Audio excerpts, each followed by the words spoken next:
نقش میں عیب نکالتا ہے یا نقاش میں عیب نکالتا ہے؟ یعنی میرے نقش میں عیب تو نکالتا ہے یا جس نے میرا نقش بنایا ہے اس بنانے والے کی ذات میں تو عیب نکالتا ہے؟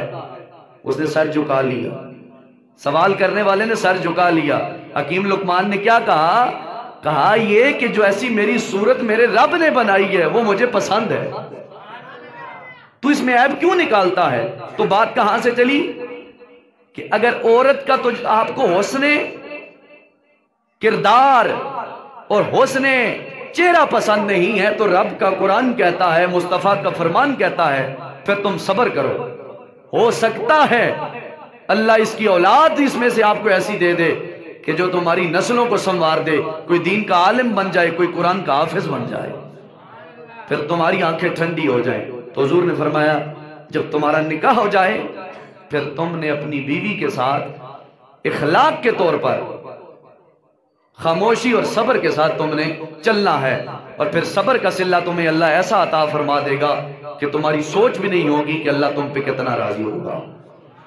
تو فرمایا عورتوں کے حوالے سے تم نے اپنی خاص خیال رکھنا ہے، اور پھر حکم دیا کہ کوئی بھی عورت ہو اگر تمہاری ماں کی شکل میں ہو یا تمہاری بہن کی شکل میں ہو یا تمہاری بیٹی کی شکل میں ہو یا تمہاری بھابھی کی شکل میں ہو یا تمہاری خالہ کی شکل میں ہو یا تمہاری دینی بہن کی شکل میں ہو، اسے تم نے اللہ کا شکر کرنا سکھانا ہے۔ کیا سکھانا ہے؟ بولو، اللہ کا شکر کرنا سکھانا ہے، ہر حال میں اللہ کا شکر کرنا سکھانا ہے۔ کیوں؟ اس کا بہت بڑا فائدہ ہمیں اللہ کے پاک پیغمبر جناب ابراہیم خلیل اللہ علیہ السلام نے سکھایا ہے، اور اس پہ عمل کر کے حضرت اسماعیل ذبیح اللہ علیہ السلام نے دکھایا ہے۔ وہ کیسے؟ توجہ چاہوں گا۔ حضرت ابراہیم علیہ السلام ایک دن آئے اپنے لخت جگر اسماعیل علیہ السلام کے گھر میں، بیٹا گھر میں موجود نہیں، اسماعیل علیہ السلام۔ ابراہیم علیہ السلام آئے کس کے پاس؟ اپنی بہو کے گھر، اپنے بیٹے کے گھر۔ بہو سے سلام دعا ہوئی، پوچھا میرا بیٹا اسماعیل کدھر ہے؟ کہا وہ روزگار کے لیے گھر سے نکلا ہے۔ فرمایا حالات گھر کے کیسے چل رہے ہیں؟ سسر نے بہو سے کہا گھر کے حالات کیسے چل رہے ہیں؟ تو بہو نے کہا حالات بڑے خراب چل رہے ہیں، کھانے پینے کے اندر کمی پیشی ہے، حالات صحیح نہیں چل رہے۔ آپ نے یہ بات سنی، اللہ کے پاک پیغمبر ابراہیم خلیل فرمایا ٹھیک ہے، جب آپ کا شوہر آئے اسماعیل تو اسے میرا سلام کہنا اور ساتھ کہہ دینا تیرے دروازے کی چوکھٹ ٹھیک نہیں ہے، اسے تبدیل کر دو۔ شام کا وقت ہوا، حضرت اسماعیل علیہ السلام گھر آئے، آپ کو خوشبو محسوس ہو گئی، پیغمبر کی خوشبو سے واقف ہوتا ہے۔ فرمایا آج کوئی گھر میں آیا تھا؟ زوجہ نے کہا ہاں ایک شخص آیا تھا، اس نے سلام دعا کیا اور آپ کو سلام بھی بھیجا ہے۔ کہا وہ کیا کہتا تھا؟ کہا اس نے گھر کے حالات پوچھے، میں نے کہا حالات ایسے ہیں ایسے ہیں۔ کہا سن کر کیا جواب دیا اس شخص نے؟ کہا سلام دینے کے بعد کہہ گیا اس اپنے شوہر سے کہنا تیرے دروازے کی چوکھٹ ٹھیک نہیں ہے، اسے تبدیل کر دو۔ تو جناب اسماعیل علیہ السلام نے اپنی بیوی سے کہا وہ جو آنے والا آیا تھا وہ میرا باپ ابراہیم علیہ السلام تھے، اور اس نے کہا چوکھٹ تبدیل کر دو۔ پتہ ہے کیا کہا؟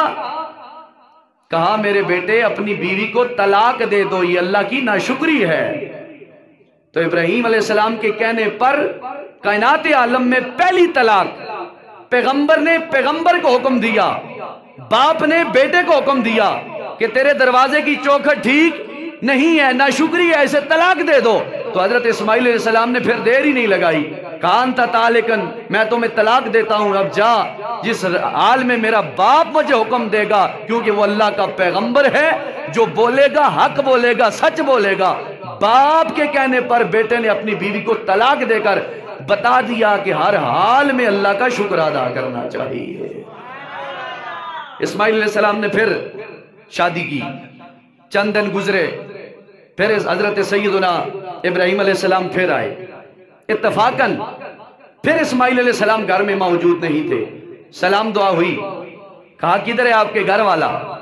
عرض کیا وہ کام کاج کے لیے گئے۔ فرمایا گھر کے حالات کیسے ہیں؟ کہا الحمدللہ اللہ کا شکر ہے۔ پوچھا ابراہیم علیہ السلام نے کیا کھاتے ہو؟ کہا گوشت کھاتے ہیں۔ کیا پیتے ہو؟ کہا پیارا پانی پیتے ہیں، میٹھا پانی پیتے ہیں۔ کہا ٹھیک ہے، اللہ تمہیں اس میں برکتیں عطا فرمائے، اور جب گھر والا آ جائے میرا سلام کہنا اور ساتھ کہنا تیرے دروازے کی چوکھٹ بڑی پیاری ہے، اسے تبدیل نہیں ہونے دینا۔ شام کو اسماعیل علیہ السلام جب گھر کے اندر داخل ہوئے تو آپ کو پیغمبر باپ کی خوشبو محسوس ہونے لگی۔ پھر پوچھا اپنی زوجہ مکرمہ سے، اے میری زوجہ آج ہمارے گھر کے اندر کوئی آیا تھا مہمان؟ عرض کرنے لگی ایک مہمان آیا تھا، مہمان نے آ کر سلام دعا کی، آپ کے بارے میں پوچھا اور آپ کے جناب والا رہن سہن کے بارے میں، کھانے پینے کی اشیاء کے بارے میں پوچھا۔ میں نے کہا گوشت کھاتے ہیں، پانی پیتے ہیں۔ سن کر یہ جواب دیا اللہ تمہیں اس میں برکتیں عطا فرمائے۔ حضرت اسماعیل علیہ السلام نے اپنی زوجہ سے دوسرا سوال کیا، جاتے جاتے اس شخص نے کیا کہا ہے؟ فرمایا جاتے جاتے وہ برکت کی دعا دے کر، سلام عقیدت دے کر، جاتے جاتے کہہ کر دی گیا کہ اپنے گھر والے سے کہنا یہ جو دروازے کی چوکھٹ ہے بڑی پیاری ہے، اس کو تبدیل نہیں ہونے دینا۔ تو حضرت اسماعیل علیہ السلام نے اپنی نئی زوجہ سے فرمایا تجھے خبر ہے ہمارے دروازے پہ کون آیا تھا؟ فرمایا میں نہیں جانتی کون آیا تھا۔ فرمایا وہ میرا باپ ابراہیم خلیل اللہ آیا تھا، جس کے حق میں اللہ کریم نے فرمایا کہ میرا پاک پیغمبر ہے، وَاذْكُرْ فِي الْكِتَابِ إِبْرَاهِيمَ إِنَّهُ كَانَ صِدِّيقًا نَبِيًّا۔ فرمایا یاد کرو قرآن میں، کتاب میں یاد کرو میرے ابراہیم کو، انہو کان صدیقا نبیہ، وہ اللہ کا بڑا سچا پیغمبر ہے۔ جزاک اللہ، وہ اللہ کا بڑا سچا پیغمبر ہے۔ تو کیا معاملہ، اللہ کے پیغمبر نے یہ ہمیں دیا۔ پہلی بیوی کو کیوں طلاق دی؟ سسر کے سامنے ناشکری کی، حالانکہ سب کچھ کھا پی رہے تھے، تو پیغمبر نے پیغمبر کو حکم دیا اسے طلاق دے دو۔ دوسری بیوی نے اللہ کا شکر ادا کرنے کے ساتھ کہا سب کچھ ہے، تو فرمایا یہ ٹھیک ہے، جس گھر میں شکر کرنے والے لوگ موجود ہوتے ہیں، علماء لکھتے ہیں جب بندہ جب شکر کرتا رہتا ہے اللہ راضی بھی ہوتا رہتا ہے، اور اللہ کا یہ فیصلہ ہے لَإِن شَكَرْتُمْ لَأَزِيدَنَّكُمْ، تم میری نعمتوں میں میرے بندوں شکر ادا کرتے رہو گے، میں تمہاری نعمتیں کم نہیں ہونے دوں گا، زیادہ ہی زیادہ فرماتا رہوں گا۔ لَإِن شَكَرْتُمْ لَأَزِيدَنَّكُمْ، اگر تم شکر ادا کرو گے تو میں نعمتیں زیادہ ہی زیادہ تمہیں عطا فرماؤں گا۔ اور حضور نے فرمایا کہ جو شخص دنیا میں تھوڑے رزق پہ راضی ہو گیا، اللہ قیامت والے دن اس کے تھوڑے اعمال پہ راضی ہو کے جنت داخل فرما دے گا۔ یہ اس کی قدرت ہے، یہ اس کی شان ہے، یہ اس کی چاہت ہے، یہ اس کی مرضی ہے، یہ اس کے اختیار ہے، یہ اس کا اپنا حق ہے، جسے چاہے عطا کر دے، جسے چاہے عطا کر کے پھر واپس لے لے، جسے چاہے نہ عطا کرے قیامت کے دن اسے جنت عطا فرما دے۔ یہ تو اس کے اپنے کرم کے فیصلے ہیں۔ تو بہرحال توجہ چاہوں گا، حضرت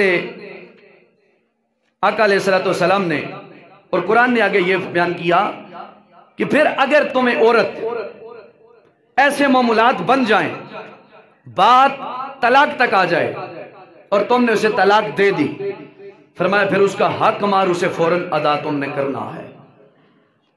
اور اس کے والدین سے یہ حکم کیا کہ جس عورت کو طلاق ہو جائے پھر اسے تنگ تم نے نہیں کرنا، تانا تم نے اسے نہیں دینا۔ یہ قرآن کہہ رہا ہے تم نے جہاں خود رہتے ہو اس جہاں پر اپنی اس بیٹی کو رکھو، جہاں سے کھاتے ہو وہاں سے کھلاؤ اس اپنی بیٹی کو۔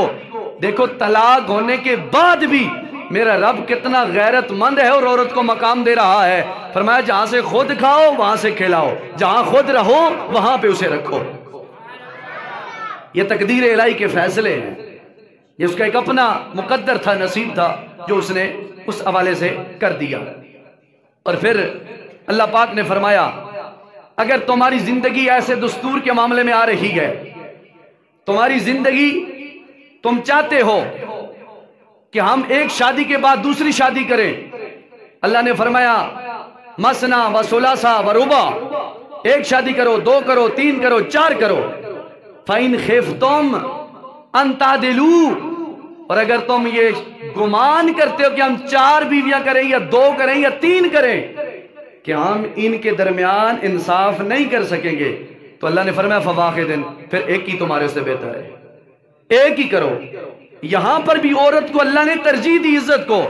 فرمایا پھر عورتوں کو تم نے خوار نہیں کرنا، شادیاں کر کے 2 3 4 کر لو، حق ہے، یہ میرا حکم ہے، رب کہتا ہے، لیکن ان بندوں کے لیے جو پھر سنبھالنے کے بھی قابل ہوں۔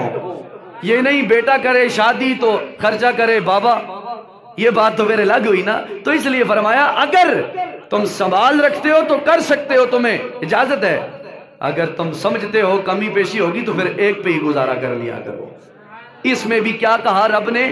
عورت کی عزت اور حوصلہ افزائی فرمائی۔ میں بات کر بتا رہا ہوں نا کہ ایک بیوی کی، ایک عورت کا مقام اللہ کی نظر میں اور مصطفیٰ کی نگاہ میں کتنا بلند و بالا ہے۔ اور پھر دیکھو جب نکاح ہوتا ہے، بنیادی چیز نکاح میں کیا ہوتی ہے؟ حق مار، ایجاب و قبول۔ اب جناب حضرت آدم علیہ السلام کی طرف میں آپ کو لے کے چلتا ہوں۔ آپ کا نکاح ہوا، حق مہر کی باری آئی، حضرت آدم علیہ السلام کیا دیں حق مہر؟ روایت کے اندر آیا جب اماں ہوا سامنے، آدم علیہ السلام سامنے، ہاتھ بڑھایا نا اپنی بیوی کی طرف، اللہ پاک نے فرمایا آدم رک جاؤ، آدم رک جاؤ، ہاتھ روک لو اپنا۔ اے رب العالمین کیوں؟ فرمایا پہلے اپنی بیوی کا حق مہر ادا کرو، حق مہر ادا کرو، تب تمہاری بیوی تمہارے اوپر حلال ہوگی، کیونکہ ایک عورت کا مقام میرا رب العالمین اپنے پاک پیغمبر جناب آدم علیہ السلام کو بتا رہا ہے، اور دنیا عالم والوں کو بتا رہا ہے کہ ایک عورت کا مقام اللہ کریم نے کتنا بیان فرمایا۔ آدم علیہ السلام نے عرض کیا رب العالمین میں حق مار کیا ادا کروں، میرے پاس کچھ نہیں۔ میرے پاک رب العالمین پالنے والے رب العالمین نے آدم علیہ السلام سے فرمایا او آدم اور کچھ نہیں، تو ایسا کرو میرے سونے محمد پر درود و سلام تمہارا پڑھنا کام ہے، حق مار ادا کرنا یہ رب محمد کا کام ہے۔ تم کیا کرو؟ محمد کریم پر اللہ اکبر یا رسول اللہ حق چاہیے یا تو کیا فرمایا؟ ایسا کرو حق مار میرے مصطفیٰ پر درود پڑھو۔ حالانکہ حضور دنیا میں جلوہ گر ہوئے تھے؟ بولو نہیں، جلوہ گر نہیں ہوئے تھے۔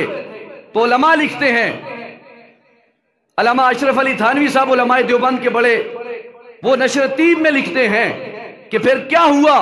کہتے ہیں پھر حضرت آدم علیہ السلام نے سونے نبی کی ذات پر درود و سلام پڑھا ہے۔ مختلف روایتیں، 1 مرتبہ، 10 مرتبہ، 3 مرتبہ، 20 مرتبہ، 100 مرتبہ، 500 مرتبہ، 1000 مرتبہ، 70 مرتبہ درود و سلام پڑھا آدم علیہ السلام نے۔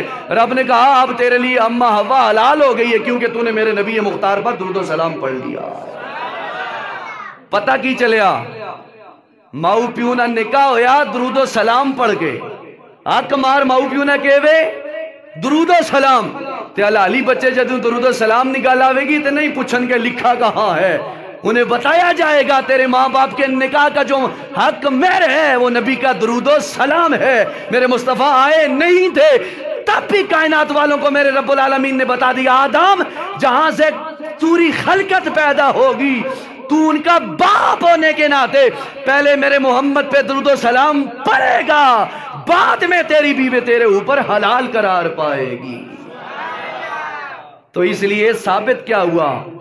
جتنے بھی دنیا والے ہیں ان کے ماں باپ کون ہیں؟ جناب اماں ہوا اور جناب آدم علیہ السلام دونوں۔ تو ان کے نکاح کا جو حق مہر ہے وہ کیا ہے؟ نبی کا درود و سلام ہے۔ پر ہمارے فقہائے احناف کے نزدیک مسئلہ آ گیا، چونکہ میں آپ کو بتا ہی دوں، حق مار کی تعداد کم از کم 10 درہم ہے۔ کتنا؟ 10 درہم۔ درہم آج کل 35 یا 40 یا بہت 50 روپے کے حساب سے ہوگا۔ اتنا حق مار ہے عورت کا 10 درہم فقہائے احناف کے نزدیک۔ اتنا حق مار دے کر آپ نکاح کر سکتے ہیں۔ تو اس لیے یہ قید لگائی، یہ سارے معاملات کیوں کیے؟ فرمایا یہ ایک عورت کی عزت کے لیے کر رہے ہیں، عورت کی عزت کے لیے یہ سارے کام اللہ کریم نے کروائے ہیں پیغمبروں سے۔ تو توجہ چاہوں گا، حضرت آقا علیہ السلام ترمذی، ابن ماجہ اور نسائی شریف کے اندر یہ روایت موجود ہے۔ حضرت عمر بن الاخوص روایت کرتے ہیں کہ رسول اللہ صلی اللہ تعالی علیہ وآلہ وسلم نے ارشاد فرمایا، کیا ارشاد فرمایا؟ میرے پاک پیغمبر نے فرمایا، سنو میرے غلاموں، تمہاری ازواج پر تمہارا یہ حق ہے، تمہارے اوپر تمہاری بیویوں کا یہ حق ہے، تمہاری بیویوں کا یہ حق ہے تمہارے اوپر کہ تمہارے یعنی شوہر کے جو وہ رشتہ دار یا وہ سنگی بیلی جناب والا جن کا تعلق تمہارے شوہروں سے جداگانہ ہے، یعنی ناراض ہے، وہ ان سے خفا ہیں، فرمایا ان بیویوں کا یہ کام ہے کہ اپنے شوہر کے جو لوگ ناراض ہیں، تعلق دار ناراض ہیں، ناخوش ہیں، ان کا آنا جانا بند ہے، انہیں ان کے اپنے شوہروں کے بستر پہ نہ آنے دو، اپنے شوہر کے گھروں میں نہ داخل ہونے دو۔ اور اللہ کے محبوب نے فرمایا عورتوں کے خامدوں پر یہ حق ہے مردوں پر اللہ کی طرف سے کہ اگر ان کی عورت انہیں کہے کہ ہم اچھا کھانا کھائیں گی تو مردوں کا کام ہے کہ انہیں اعلیٰ کھانا کھلایا جائے۔ اگر عورت یہ ڈیمانڈ کرے کہ میں اعلیٰ کپڑے پہنوں گی تو اپنی اوقات کے مطابق انہیں اعلیٰ کپڑے لے کر دے گا۔ فرمایا یہ میاں بیوی کا ایک حقوق ہے جو اللہ کے محبوب نے امت کو عطا فرمائے۔ فرمایا اگر یہ معاملات تمہارے چلتے رہیں گے تو پھر انشاءاللہ تمہارے گھر کے جو معاملات ہیں اللہ کریم سونے سے سونے گزارتا رہے گا۔ صحابی حاضر ہوئے اللہ کے پاک محبوب کی پاک بارگاہ میں، عرض کیا یا رسول اللہ صلی اللہ علیہ وآلہ وسلم، کیا عورت کا خامد پر کیا حق ہے؟ میرے پاک پیغمبر نے فرمایا، میرے محبوب نے فرمایا، او میرے غلام، جو خود کھا عورت کو بھی کھلا، اعلیٰ پہن تو عورت کو بھی پہلا، اور اگر کسی معاملے میں تمہاری جناب والا منہ ماری ہو جائے تو اس معاملے میں صبر کرنا، عورت کے چہرے پہ تھپڑ نہ مارنا، تھپڑ نہ مارنا اپنی بیوی کے چہرے پر، اور اپنے گھر ہی میں علادگی یعنی ناراضگی کا اظہار چند لمحوں کے کر بعد کر جانا، اور پھر دونوں میں سے جو ایک چاہے آگے بڑھ کے ایک دوسرے کو منا لیں۔ میرے پاک پیغمبر فرماتے ہیں جب تک میاں بیوی ایسے رشتے سے یعنی منسلک ہوتے رہیں گے، پیار و محبت کی بولی بولتے رہیں گے، ایک دوسرے کو معاف کرتے رہیں گے، اللہ کے محبوب فرماتے ہیں ان کا گھرانہ بھی شاد آباد رہے گا، ان کی آنے والی نسلوں کے بھی اللہ زندہ تر و تازہ جاوید فرماتا رہے گا۔ یہ ایک جینے کا طریقہ میرے مصطفیٰ نے امت کے اپنے غلاموں کو عطا فرمایا ہے، مردوں اور عورتوں کو عطا فرمایا، تم نے ایسے جناب والا کام کرنا ہے۔ تو نبی کریم علیہ السلام کا دوسرا فرمان، میرے محبوب کریم صلی اللہ تعالی علیہ وسلم نے فرمایا جو شخص ایک عورت کو سبز باغ دکھاتا ہے، میں تجھے یہ کوٹھی بھی دوں گا، کار بھی دوں گا، بنگلہ بھی دوں گا، سب کچھ دوں گا، حق مہر میں سب کچھ لکھواتا ہے، اور اس کی نیت یہ ہے کہ میں نکاح کے بعد مکر جاؤں گا یا اس عورت کو اس کا حق ادا نہیں کروں گا، میرے پاک پیغمبر نے فرمایا پھر جب اس کا نکاح ہو جاتا ہے پھر حق مہر ادا نہیں کرتا یا دیا ہوا بھی واپس لے لیتا ہے، اگر جناب والا وہ ساری زندگی وہ اس حق مہر ادا کرنے سے قاصر رہا یہاں تک کہ موت کا فرشتہ اس مرد پہ آ گیا، وہ مر گیا، تو پاک پیغمبر فرماتے ہیں اپنی بیوی کا حق مہر ادا نہ کرنے والا قیامت والے دن اللہ کی بارگاہ میں اس حال میں ملے گا کہ وہ زانی کہلایا، زانی زنا کرنے والا کھڑا کر کے لایا جائے گا۔ میرے پاک پیغمبر نے فرمایا جو وعدہ کرو اپنی بیویوں سے، جو حق مہر لکھاتے ہو یا بتاتے ہو، فرمایا وہ حق مہر اپنی بیویوں کو احسن طریقے سے عطا کر دیا کرو۔ فرمایا نکاح کے پہلے تم کہتے ہو ہم یہ بھی دیں گے یہ بھی دیں گے، نکاح تمہارا ہو گیا، نکاح کے دو بعد تم کہتے ہو ہم حق مہر نہیں دیتے، یا تمہاری نیت خراب ہوگی ہم اسے طلاق دے دیں گے، حق مہر نہیں دیں گے، اللہ کے محبوب نے فرمایا زندگی میں اس نے حق مہر نہیں دیا، قیامت والے دن وہ بندہ وہ شوہر اللہ سے اس حال میں ملے گا، زانی اٹھایا جائے گا، زنا کرنے والا، اتنا بڑا گناہ۔ تو فرمایا جن کو اللہ نے بیویاں دی ہیں ان کی حق پورے کرو، مال کی شکل میں، عزت کی شکل میں،